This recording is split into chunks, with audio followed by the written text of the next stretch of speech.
ဒီကြည့်အောင်ဒီလေးစရာတစ်ခုပြမယ်အဲ့ဒါဘာလဲဆိုလို့ရှိရင်မြန်မာသားမှာဆိုလို့ရှိရင်မြန်မာစကားမှာဆိုလို့ရှိရင် humor နော် has it that လို့ပြောလိုက်တယ်အင်္ဂလိပ်စာမှာဆိုအဲ့ဒါဆိုလို့ရှိရင်မြန်မာလိုဘာပြောလဲဆိုရင်ဒီကအခုအဲ့လိုမျိုးခံနေပြောတယ်လို့ဆိုရင်နော်အဲ့ဒါဆိုတော့မြန်မာစကားမှာဆိုလို့ရှိရင်ကောလာဟာလာထွက်တယ်ပြောတာရှိတယ်လေဟုတ်တယ်မလားသူတို့ညောက်တော့ငါဆောင်တော့မယ်လို့ကောလာဟာလာထွက်နေတယ်ဟုတ်နော်ဟာငါဆိုင်ကူးရတော့မယ်လို့ကောလာဟာလာထွက်နေတယ်အဲ့လိုကောလာဟာလာဆိုတဲ့စကားကိုအင်္ဂလိပ်လိုပြောတယ်ဒီလားဒီပါဘူးစောစောလိုပြောမယ် humor has it that နဲ့ခံပြောမယ်ပတ်တန်လေးပေါ့နော် H U M A R humor has it that ဒီတော့မှာတော့ကျွန်တော်က subject ပဲလိုက်ရတယ်ဒီတော့မှာမလိုက်ရမယ် subject လိုက်ပါ subject ကပါမယ်လိုက်ပါအဲ့ subject ဒါဆို humor has it that ဆိုပြီးမှခံပြောမယ်ဒီရှင်ကိုပြောနေတဲ့အကြောင်းအရာကြီး subject ကပါမယ်တော့လိုက်လိုက်ရုံပဲဥပမာကျွန်တော်လိုပြောမယ်ဆိုလို့ရှိရင်ကျွန်တော်တို့ကျောင်းတော့ဆရာရေးပြမယ်ဟုတ်ပြီနော်ဘောလာဟာလာထွက်တယ်ဆိုတဲ့ကျွန်တော်တို့ပြောနေလို့ရှိရင်ကျွန်တော်က humor has it that လို့ရေးလိုက်တယ်ဒီကမှာ subject ပဲရေးမယ်လို့ရှိရင်ကျွန်တော်ရေးပြမယ်နော်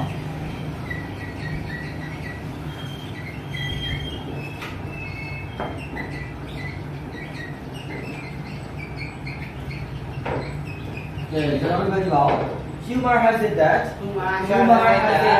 they are going to get married ဟုတ်တယ်အဲ့ဒါဘာပြောချင်တာလဲဆိုတော့သူတို့တွေနော်မင်္ဂလာဆောင်တော့တယ်ဒီအရင်သူတို့လက်ထပ်တော့မယ်ပေါ့နော်သူတို့လက်ထပ်တော့မယ်လို့သတင်းတွေကောလာဟာလာထွက်နေတယ်အဲ့လိုပြောနေတာဘယ်လိုပြောနေတာလဲသူတို့တွေလက်ထပ်တော့မယ်လို့ကောလာဟာလာထွက်နေတယ်ဟုတ်ပြီနော်အဲ့လိုမျိုးပြောနေတာဆိုလို့ရှိရင် humor has it that ဟုတ်ပြီနော်အဲ့တိုင်းခံအဲ့ဒီပတ်တန်လေးနဲ့ပေါ့နော် humor has it that ဆက်တဲ့ဘက်ရေးရမယ်ကျွန်တော်ကြောင်းတော့ရေးပြပါအောင်မယ်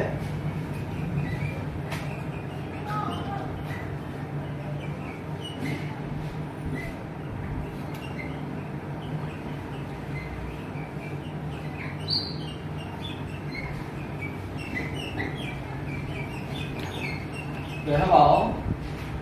humor has it that player humor has it that ကဒီရှက်ကဒီရှက်ကပတ်တယ်ပေါ့နော်ဒီနောက်က subject ကတော့ that player subject where ကတော့ဒီမှာလည်းပဲဒီဟာ subject are going to ကတော့ပတ်ပေါ့နော် are going to ဘာတူလက်ကတော့ are going ကပတ်ပေါ့နော်အဲ့လိုတော့အဲ့ဒါနဲ့ကြောင့် humor has it that that player will get trade ဘာလို့လဲဆိုတော့ that player ကကစားသမားတွေပြောတာဟောဒီအားကစားသမားတွေကိုကျွန်တော် player လို့ခေါ်တာဟုတ်ဘောလုံးကစားသမားတို့ tennis နဲ့တို့အဲ့လိုအားကစားသမားတွေခေါ်တာအဲ့တော့ that player ဒီအားကစားသမားတွေ will get trade နောက်ထပ်တစ်သိန်းကိုအတင်းကိုဘာလို့ရမလဲရောင်းချခံရတော့အဲ့တော့ဒီအားကစားသမားကိုနောက်တစ်သိန်းကိုရောင်းခံရတော့မယ်လို့သတင်းရလို့နေတော့ထွက်နေတယ်အဲ့လိုပြောမှာနော်အဲ့တော့သတင်းထွက်တယ်ဆိုတော့ကောလာဟာလာတွေထွက်နေတယ်မြန်မာလိုမှာအဲ့တော့ဘာလို့လဲဆရာပြောပြမယ်ဟုတ်ပြီနော်မင်းပကြီးဆွဲတာကြိုက်တယ်လို့ကောလာဟာလာတွေထွက်နေတယ်ဒါလိုပြောတယ်humor has it that you like to pay ဘယ်လိုလဲ you like to pay မင်းပကြီးဆွဲတာကြိုက်တယ်လို့ကောလာဟာလာထွက်တယ်မင်းအရက်တောက်တယ်လို့ကောလာဟာလာထွက်တယ်ကွာဘယ်လိုလဲ humor has it that you drink alcohol ဟုတ်တယ် you drink alcohol မင်းအရက်တောက်တယ်လို့ကောလာဟာလာထွက်နေတယ်ရမလားဒါဆိုရင်ကောလာဟာလာထွက်တယ်လို့ပြောချင်ရင်ဘယ်လိုလဲ humor has it that subject